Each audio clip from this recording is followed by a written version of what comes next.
In the heart of a forgotten town, nestled between creeping woods and whispering winds, stood the crumbling remains of the Ravenscroft estate. Its history was soaked in tales of despair and darkness, making it the perfect setting for the curious and the brave to meddle with the unseen. It was on a night where the moon hung low, shrouded by a veil of clouds, that a group of friends, led by an insatiable thirst for the unknown, decided to unearth secrets best left buried. The friends, each carrying their own reasons for delving into the occult, gathered around a worn-out table in the mansion's dust-choked library. The air was thick with anticipation and the faint scent of decay. Candles flickered as if hesitant, casting long shadows that danced upon walls lined with books that whispered secrets of their own. At the head of the table sat Eleanor, a self-proclaimed medium with eyes that seemed to look beyond the veil of reality. With hands joined and breaths held, the séance began. Eleanor's voice, a melody of confidence and fear, called out to the spirits of Ravenscroft. The words seemed to hang in the air, heavier than the silence they broke. For moments that stretched like hours, there was nothing. Then, a chill swept through the room, gripping each heart with icy fingers. The candles sputtered as if strangled by an unseen force, throwing the room into a dance of shadows and light. A voice, not of this world, whispered from the darkness, its words a tangled melody of sorrow and rage. The air thickened, heavy with the scent of storms long past. The table beneath their hands trembled, as if the very house was awakening. Fear crept into their hearts, a vine twisting and turning, choking bravery and replacing it with dread. Eleanor's voice wavered, but she pressed on, demanding the spirit reveal its purpose. The answer came not in words, but in a vision that crashed upon them like a wave. The room vanished, replaced by visions of the estate's bloody history, of lives twisted by sorrow and madness, ending in a darkness so pure it seemed to swallow light itself. As the visions faded, they found themselves back in the library, the air now heavy with a sense of foreboding. The voice spoke again, its tone mocking, revealing itself as a spirit not called upon, a creature of darkness that the séance had unwittingly freed. It spoke of a curse, one that lay upon the estate and now upon them, for it sought vengeance for centuries of imprisonment. Panic erupted. The friends, led by fear, attempted to flee, only to find the mansion had changed. Corridors twisted upon themselves, doors led to nowhere, and the darkness seemed alive, whispering promises of despair. They were trapped, pawns in a game they did not understand, in a house that was no longer just a house but a prison shaped by malice. One by one, the spirit toyed with them, weaving illusions that preyed upon their deepest fears, turning friend against friend until trust was but a memory drowned by suspicion and fear. It was in this chaos, this orchestra of terror, that Eleanor realized the truth. The spirit was not just seeking release, it sought a host, a body through which it could walk the earth once more. With a plan that was equal parts desperation and hope, Eleanor guided her friends in a final ritual, not to banish the spirit but to bind it once more. Words of ancient rites filled the air, battling the darkness with light, fear with courage. The spirit, sensing its fate, unleashed its fury, a storm of shadows and malice. As the last word of the ritual was spoken, a silence fell, deep and absolute. The mansion, released from the grip of the darkness, returned to its somber decay. The friends, forever changed, emerged from the Ravenscroft estate as the first light of dawn crept over the horizon. They had faced the darkness and survived, but the price was a tale that would haunt them for all their days. The séance had gone wrong, not just unleashing a spirit, but revealing the thin veil between the living and the dead, between sanity and madness. Ravenscroft stood silent once more, a sentinel to secrets best left unspoken, a reminder of the night when the veil was torn, and something sinister walked the halls. The aftermath of that harrowing night left its mark not just on the physical world but also on the souls of those who dared to pierce the veil. The friends, once bound by curiosity in the thrill of the unknown, found themselves adrift in a sea of unspoken fears and memories too painful to share. Each carried the burden of their experience, a weight that pressed down on them during the lonely hours of the night when the shadows seemed to whisper secrets known only to those who had glimpsed beyond. Eleanor, whose hands had once called forth the darkness, now found them trembling with the memory of power too vast and malevolent to comprehend. She withdrew from the world of the occult, her books and talismans gathering dust in the corners of her room, silent testimonials to a curiosity that had once burned brighter than the candles that lit their seance. Yet, in the quiet moments, when the wind howled like the voices of the damned, she wondered what other secrets lay hidden, waiting for the brave or the foolish to uncover. The Ravenscroft estate, its curse seemingly bound once more, became an enigma, a story whispered in hushed tones to frighten and to warn. Yet, for those who had survived its halls, it was a constant shadow, a place where their deepest fears had been given form and substance.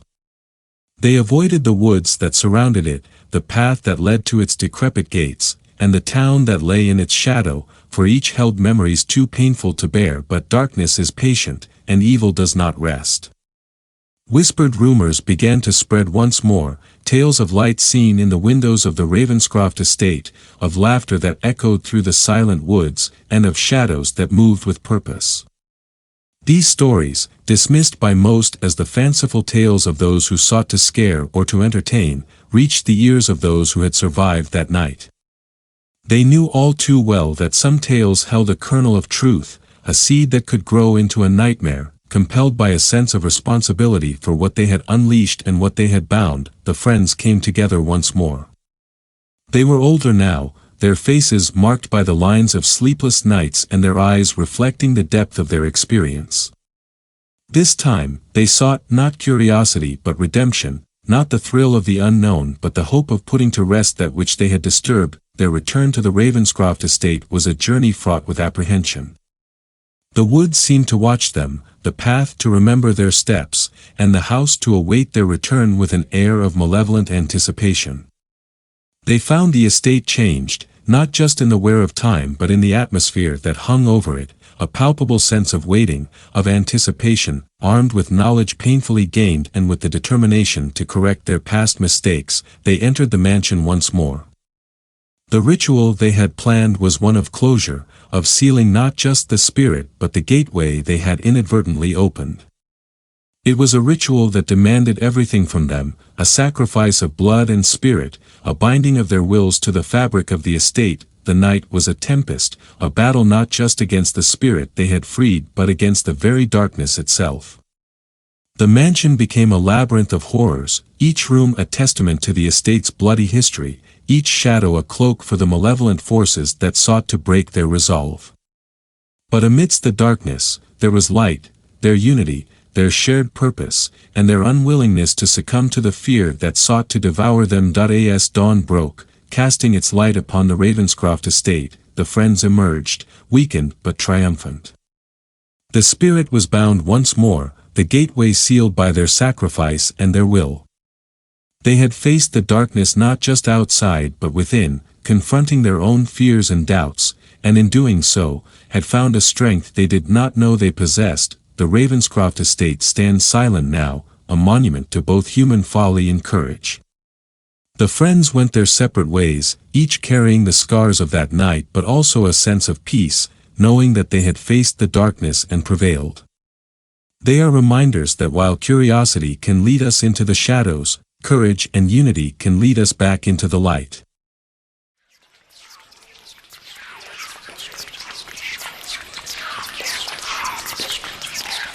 In the heart of a forgotten forest, shrouded in the thick mists of time and untouched by the warmth of the sun, lay a village ensnared by an ancient curse.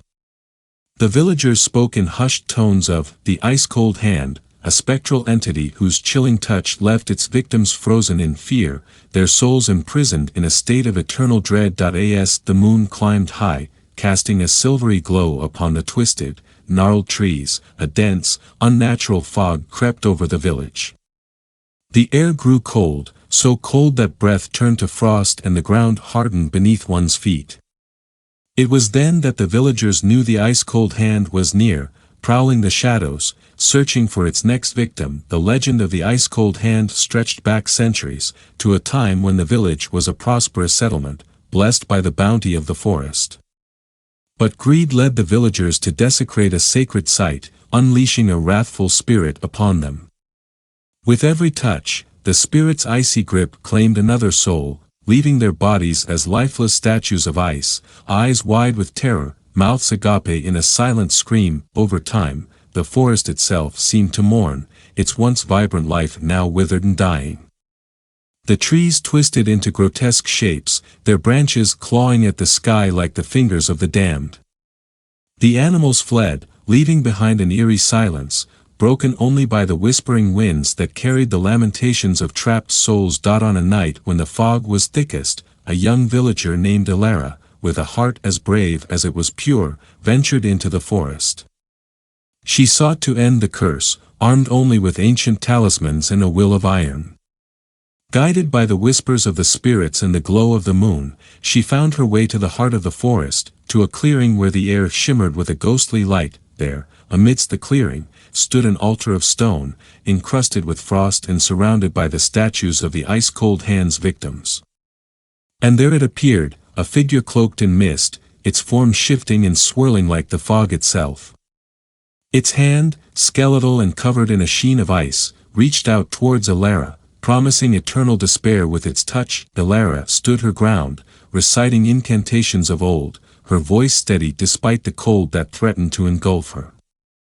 As the words of power filled the air, the talismans glowed with a radiant light, piercing the fog and revealing the true form of the spirit, a lost soul, twisted by anger and sorrow. With compassion in her heart, Elara spoke to the spirit, offering release from its torment. As the spirit's tale of betrayal and loss poured forth, the icy grip around the forest began to thaw.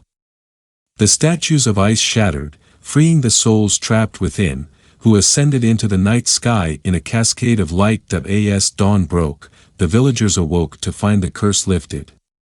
The forest teemed with life once more, the air filled with the songs of birds and the rustle of leaves. They found Elara in the clearing, exhausted but unharmed, surrounded by the remnants of the statues, now just puddles of water reflecting the rising sun. The legend of the ice-cold hand became a tale of redemption, of understanding and forgiveness. The villagers never forgot the sacrifice and bravery of Elara, who had faced the heart of their fears and emerged victorious.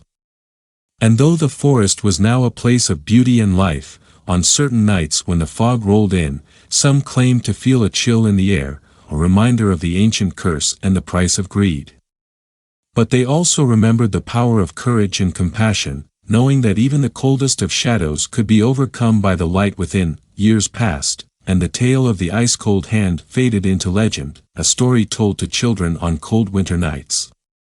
But deep within the heart of the village, a dark seed of unease began to grow once more.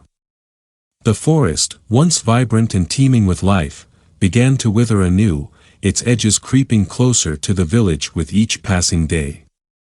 The animals fled once more, leaving behind a silence that was oppressive, a silence that seemed to whisper of impending doom. In the village, a sense of dread settled over the inhabitants. It started as mere whispers, rumors of shadows moving at the edge of vision, of an unnatural chill that clung to the skin. Then, one by one, villagers began to disappear, their homes left untouched, their meals still warm on the table. Panic gripped the village, as the memory of the ice-cold hand resurfaced from the depths of their collective fear. The village elders, desperate to protect their people, sought out Elara, now revered as a sage and guardian. Though aged by time, her spirit remained as indomitable as ever.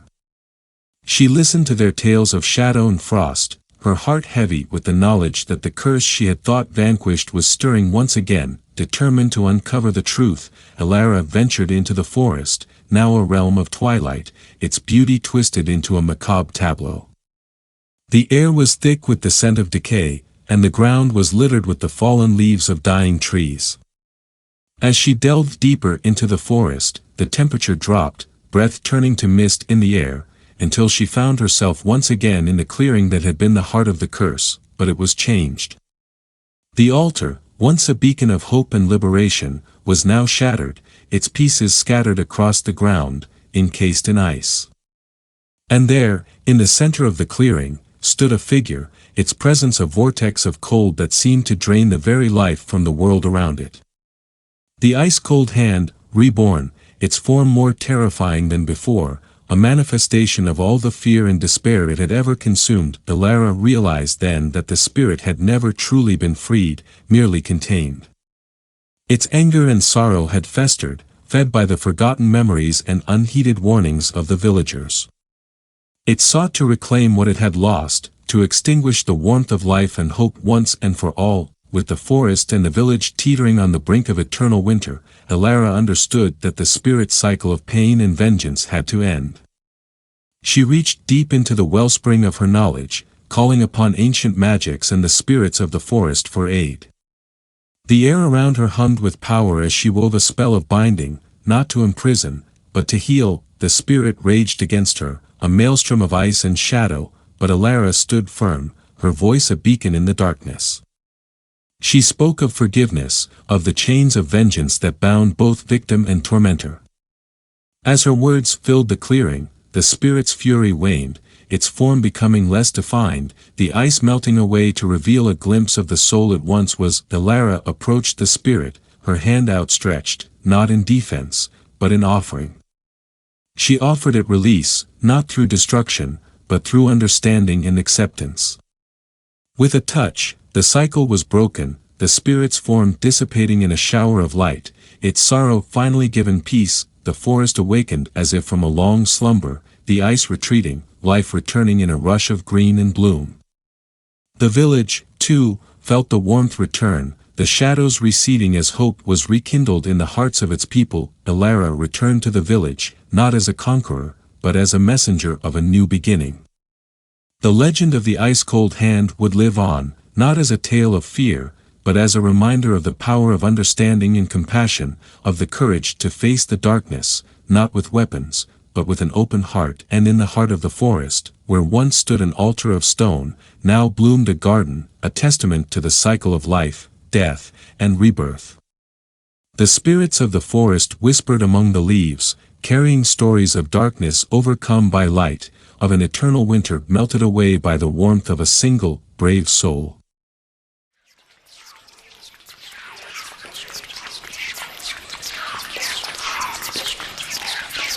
In the quaint, secluded town of Eldritch Hollow, nestled between the whispering forests and the somber mountains, a dense fog rolls in with the setting sun, as if the night itself breathes a chilling mist into existence. The townsfolk, bound by superstition and tales passed down through generations, speak in hushed tones of a creature that dwells within this fog, a spectral entity born from the melding of ancient woods, forgotten gods, and the restless dead. This tale, a tapestry of fear and mystery, weaves the story of those who dared to confront the creature in the fog. Eldritch Hollow was always a place out of time, where modernity seemed to glance off its edges like light off the surface of a murky pond. When Alex Carter, a writer fascinated by the occult and the unexplained, arrived in search of inspiration, the town presented itself as the perfect backdrop for his next masterpiece. The fog, a constant companion, shrouded the town in a perpetual twilight, lending an air of suspense and foreboding to its ancient streets. The townsfolk, a tight-knit community of secrets and silent pacts, initially regarded Alex with a blend of curiosity and suspicion. He soon learned of the creature, a being they referred to only in whispers, as if fearing to invoke its attention. Descriptions varied. Some claimed it was a ghastly specter with eyes like hollow pits burning with a ghostly fire, others a formless shadow that whispered madness to those it chose to haunt. Despite the warnings, Alex's intrigue only deepened. The fog and its master called to him, an irresistible lure for his hungry imagination. Armed with a lantern, a notebook, and a defiant spirit, Alex ventured into the foggy embrace of the night, determined to uncover the truth. The fog, thick and unyielding, seemed to cling to him, its cold fingers probing, searching, as if it were a living entity. Shapes moved at the edge of vision, fleeting glimpses of something other, something that was neither man nor beast. Whispers filled the air, a cacophony of voices that spoke in tongues long forgotten, each step forward a descent into a world untethered from reality. In the heart of the fog, where the light of his lantern faltered against the oppressive darkness, Alex found it, or perhaps it found him. A creature of nightmares, its form ever shifting, a mosaic of all things that dwell in the shadow of fear. It had no face, yet its presence bore down on him with a gaze that pierced his soul, a window to a realm of torment and madness. Its body, a swirling mass of fog and shadow, seemed to absorb the light, a black hole from which no hope could escape. The creature spoke, its voice a symphony of despair, weaving tales of sorrow, of lives consumed by the fog, of a curse that bound it to this place, a guardian of a gate that led to realms beyond human comprehension. It spoke of Alex, of his quest for knowledge, of the darkness within him that mirrored its own. In its words, Alex saw not a monster, but a prisoner of circumstance, a sentinel standing watch over horrors that must never be unleashed upon the world. With dawn approaching, the creature offered Alex a choice: leave and forget, returning to the world of light and ignorance, or stay and embrace the darkness, becoming a part of the fog, a keeper of secrets in exchange for knowledge beyond mortal ken. The decision weighed heavily upon him, a choice between two worlds, each with its own allure and terror. As the first light of dawn pierced the fog, the creature faded into the mist, its form dissipating like smoke on the wind. Alex, standing alone in the clearing, felt the weight of his decision.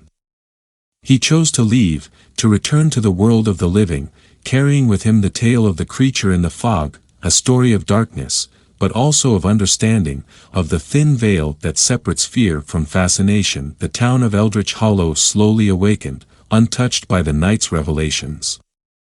Alex, forever changed, departed with a new story to tell, one of a creature not of nightmares, but of a guardian of the threshold, a reminder of the mysteries that lie in the shadows, waiting in the dense fog of our fears. The tale of Alex Carter and the creature became a whisper on the wind, a story that flowed like the fog through the streets of Eldritch Hollow. Yet, as with all tales of shadow and mist, it began to morph, to grow, ensnaring the minds of those who heard it with a mixture of dread and intrigue. The creature, once a specter of fear, now wore the guise of a guardian, its story a beacon for those who sought the mysteries that lay beyond the veil of reality. Months turned to years, and the fog of Eldritch Hollow grew denser, its whispers louder, as if calling to those who had once braved its depths. Alex, now a celebrated author, found himself drawn back to the town, compelled by dreams that spoke of unfinished business, of a pact not fully understood. The fog welcomed him like an old friend, its embrace a cold reminder of the night that changed everything. As Alex ventured once again into the heart of the fog, he found that the boundary between his world and the realm of the creature had blurred. The town, its people, even the very landscape seemed to shift and change, caught in a dance between two realities.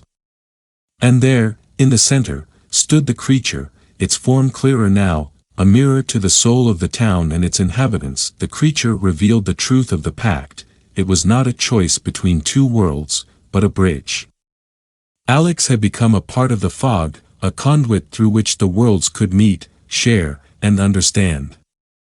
His stories, fueled by the knowledge granted by the creature, were not just tales of horror, but lessons in the balance between light and dark, fear and curiosity. Eldritch Hollow transformed, no longer a town shrouded in fear, but a place of pilgrimage for those seeking to understand the mysteries of the fog. Alex, with the creature by his side, became its chronicler, a guardian of the threshold between worlds. The fog, once a curtain hiding the unknown, was now a gateway, inviting those brave enough to step through and embrace the unknown. The creature in the fog, a being of darkness and light, became a legend, a symbol of the journey into the unknown that lies within us all. Eldritch Hollow, once a small, forgotten town, stood as a testament to the power of stories, of the thin line between fear and fascination, and of the eternal dance between the human spirit and the mysteries that lie just beyond the fog. In the end, the tale of Alex Carter and the creature in the fog was not just a story of horror, but a parable of understanding. A reminder that within the deepest shadows lie the greatest truths, waiting for those daring enough to seek them out.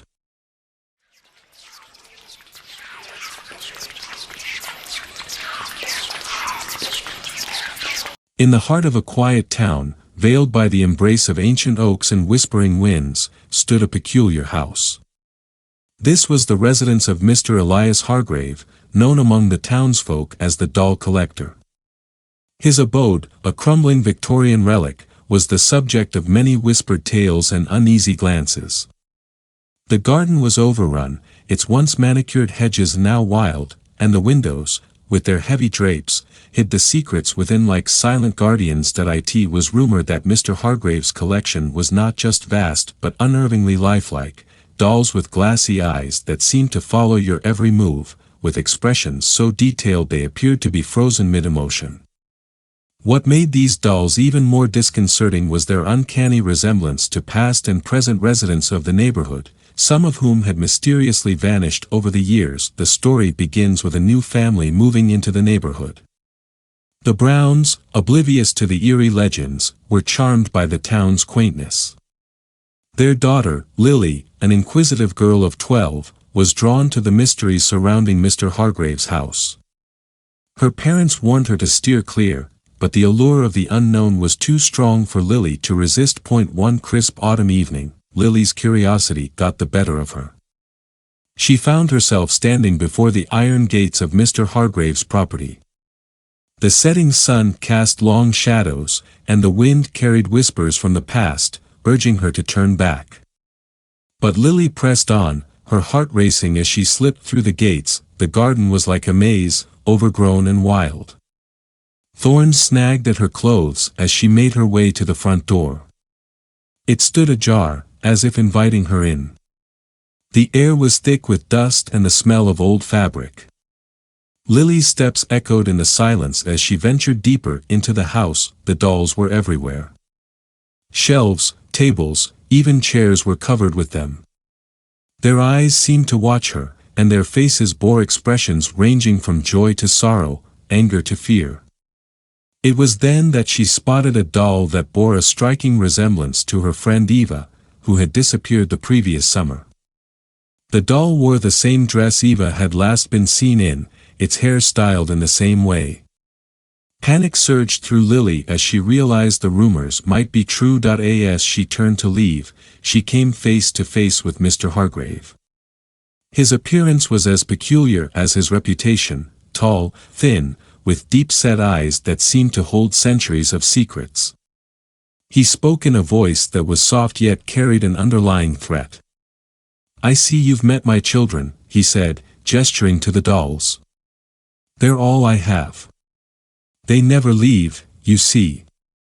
Unlike real people, they stay with me forever." Lily wanted to run, but her feet were rooted to the spot. Mr. Hargrave continued, "Each doll is a tribute, a memory of someone who once lived among us. Some chose to leave. Others I chose to keep." It was then that Lily understood the horrifying truth. The dolls were not just effigies, they were vessels, capturing the essence of the town's residents, some of whom Mr. Hargrave had taken a particular interest in. He explained how he mastered an ancient, forbidden craft, allowing him to bind the souls of the living to his dolls, ensuring they would never leave him. Lily's mind raced. She thought of her parents, her friends, and the life she still wanted to live. With a courage she didn't know she possessed, she made a dash for the door, Mr. Hargrave's laughter echoing behind her. She burst out into the night, the cold air filling her lungs. She didn't stop running until she reached her home, where she collapsed, sobbing, into her parents' arms. She told them everything, but when the authorities arrived at Mr. Hargrave's house, they found it empty. The dolls, the collector, all were gone, as if they had never existed. The town slowly moved on, but the house remained untouched, a silent monument to the mysteries it held. Lily grew up, but she never forgot. She would often catch herself staring at the old Hargrave house, wondering about the fates of those who had become part of the collection. And on some nights, when the wind whispered just right, she could swear she heard the faint laughter of Mr. Hargrave, reminding her that some secrets are never truly gone. Years passed, and the legend of the doll collector morphed into a chilling folklore, shared during hushed gatherings and around crackling campfires. The Hargrave house stood as a dilapidated sentinel, its darkened windows like blind eyes turned inward, harboring the shadows of untold stories. Lily, now an adult, found herself drawn back to the town she had once fled, a strange pull she couldn't resist. The mystery of the dolls, and of Mr. Hargrave's disappearance, lingered in her mind like a persistent whisper. The town had changed, but the unease surrounding the old Hargrave property remained. Children dared each other to approach the gates but never to touch them. Adults quickened their pace when passing by, avoiding the house's oppressive gaze. Yet, amidst the fear, there was also fascination, a collective yearning to uncover the truth. Lily's return sparked renewed interest in the Hargrave mystery. Armed with determination and a need for closure, she decided to delve deeper into the history of the house and its enigmatic owner. Her investigation led her to the local library's archives, where dusty tomes and ancient newspapers spoke of the Hargrave lineage, a family marked by tragedy and rumors of dark arts passed down through generations. As Lily pieced together the puzzle, she discovered that Mr. Elias Hargrave was the last of his line, obsessed with immortality and the preservation of beauty. His ancestors had dabbled in alchemy and necromancy, seeking to transcend the mortal coil. Elias, however, turned to a different craft, doll-making. But these were no ordinary dolls. Through a perverse alchemy of spirit and form, he sought to capture the very essence of a person, trapping their soul within a lifelike effigy. Determined to confront the past, Lily approached the Hargrave house once more. The air was thick with anticipation as she breached the threshold, the familiar scent of decay greeting her. The dolls were still there, an eerie tableau of frozen moments and stolen lives. As she moved through the rooms, she felt their eyes upon her, filled with silent pleas. In the heart of the house, she found it, a hidden workshop, where the true horror of Elias Hargrave's craft was laid bare. Shelves lined with arcane books, diagrams of human anatomy, and a workbench cluttered with tools of a ghastly nature. And there, among the shadows, stood a new doll, incomplete, as if awaiting its final, vital component. Lily heard a voice, a mere whisper at first, growing stronger, more insistent. It was Mr. Hargrave, or rather, what was left of him. His essence, bound to the house and his creations, had lingered, trapped in a limbo of his own making. He spoke of loneliness, of a desire for companionship that twisted into madness. His dolls were not just a collection, they were his attempt to create a world where he would never be alone, a world that ultimately consumed him. With trembling hands, Lily found the doll that resembled Eva, her childhood friend. As she touched it, a flood of emotions washed over her, fear, sadness, and a deep, unyielding anger. It was then she understood what she must do. To free the souls trapped within these dolls, she had to break the cycle, to undo what Hargrave had wrought. Using the knowledge gleaned from Hargrave's own books, Lily began a ritual of release. It was a perilous task, for meddling with such forces could have unforeseen consequences.